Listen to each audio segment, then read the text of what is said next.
হে, তুমি আমাকে দেখতে পাচ্ছ? তাহলে শোনো, আমি হলাম এই রাজ্যের একমাত্র রাজকন্যা। এক ভয়ঙ্কর রাক্ষসী আমার এই দশা করেছে। সে আমার রূপ ধরে রাজবাড়িতে আছে আর আমাকে এখানে বন্দি করে রেখেছে।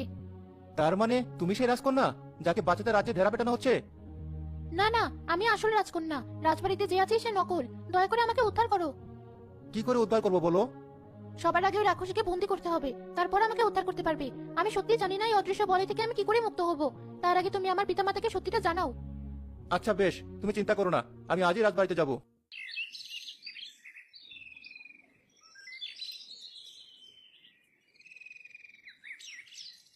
মহারাজ, এই কাঠুরিয়া আপনার সাথে দেখা করতে চায়। বেশ, তুমি যাও। কি হয়েছে কাটুইয়া, কি বলতে চাও? মহারাজ, আমি রাজকন্যাকে সুস্থ করে তুলতে চাই। কি বলছো? এত বৈদ্য হাকিম রাজকন্যাকে সুস্থ করতে পারলো না, আর তুমি কিনা তাকে সুস্থ করবে? হ্যাঁ মহারাজ, আমি পারবো, এই বিশ্বাস আমার আছে। সেনা কাঠুরিয়া, একটা কথা মনে রাখো, যদি তুমি রাজকন্যাকে সুস্থ করে তুলতে না পারো তাহলে কিন্তু তোমাকে মৃত্যুদণ্ড দেওয়া হবে।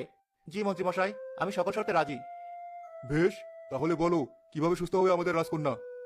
মহারাজ, সেটা জানার আগে আপনাকে এক ভয়ঙ্কর সত্যের মুখোমুখি হতে হবে। ভয়ঙ্কর সত্য? কি সে সত্য? তাহলে শুনুন, আপনাদের রাজবাড়িতে যে রাজকন্যা সেজে আছে সে কোনো রাজকন্যা নয়, সে এক ভয়ঙ্কর রাক্ষসী। যে রাজকন্যা সেজে দিনের পর দিন ঘোড়াশালার ঘোড়া, গোশালার গরু আর হাতিশালার হাতি খেয়ে যাচ্ছে। কাঠুরিয়া, তুমি কি বলছো? তুমি জানো এমন স্পর্ধার কথা বলার কারণে তোমার গর্দান যেতে পারে? হ্যাঁ মহারাজ, আমি সবটাই জানি, তবে এটাই সত্যি। বিশ্বাস না হলে আমাকে সত্যিটা সামনে আনার একটা সুযোগ অন্তত দিন। আপনারা যাকে সুস্থ করতে বলছেন সে আদতেও অসুস্থ নয়, সে এগুলো করছে কারণ সে কোনো মানুষ নয়।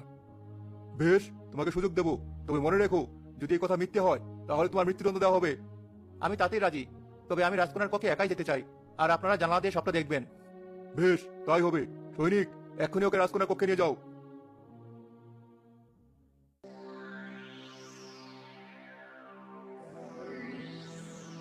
কি হলো মহারাজ, আপনি আমাকে এখানে কেন আনলেন? কি হয়েছে? চুপ করো রানী, শুধু ভেতরে তাকিয়ে দেখো কি হয়। কে কে এসেছে আমার কক্ষে? কে তুই? তার আগে বলো, তুমি কে? রাজকন্যার রূপ ধরে এখানে কেন এসেছো? কি তোমার উদ্দেশ্য? আমি আমি আবার কে? আমি রাজকন্যা, এই রূপনগরের রাজকন্যা। তাই নাকি?